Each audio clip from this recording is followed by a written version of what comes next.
Je trouve qu'on a négligé aujourd'hui le rôle du beau chanteur. Il remplissait de leurs photos les magazines à l'époque. Quand est-ce qu'on va nous offrir des beaux mecs? Ou des filles sublimes? Bon, quand vous regardez Oshi par exemple, qui a un talent incroyable, indiscutable. Mais enfin, vous mettez un poster d'Oshi dans votre chambre, vous? Elle est effrayante. Elle est géniale, elle a du talent cette fille, vraiment. Mais qu'elle donne ses chansons à des filles sublimes, avait déclaré Fabien Lecoeuvre au sujet de la chanteuse. Des propos inadmissibles sur lesquels il est revenu une énième fois, ce qui a particulièrement agacé la principale intéressée.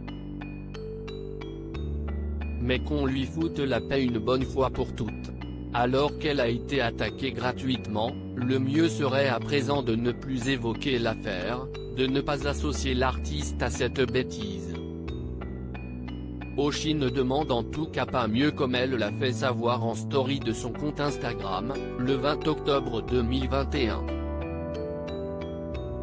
Si Fabien Lecoeuvre veut vendre son nouveau livre, qu'il aille dans des salons ou des librairies, mais qu'il arrête de parler de mon physique et de son dérapage, un drift à ce stade. Ça suffit, a réagi l'interprète de Ta Marinière. Une publication qui aurait été retirée. En avril, au moment de l'affaire, elle avait déjà tenu à lui répondre sur Twitter, tellement grave de tenir ce genre de propos. On lui offre un poster ou un miroir? J'hésite. Hier soir, Fabien Lecoeuvre était en effet l'invité de Cyril Hanouna dans Touche pas à mon poste, où il donnait son avis sur les attaques que subissent les personnalités sur les réseaux sociaux. L'homme qui a reçu 150 000 messages d'insultes dont 131 menaces de mort suite à sa déclaration, a donc encore une nouvelle fois fait ses excuses à Oshi. Elle aimerait juste qu'il se taise. D'ailleurs, elle n'a jamais souhaité avoir de contact avec lui.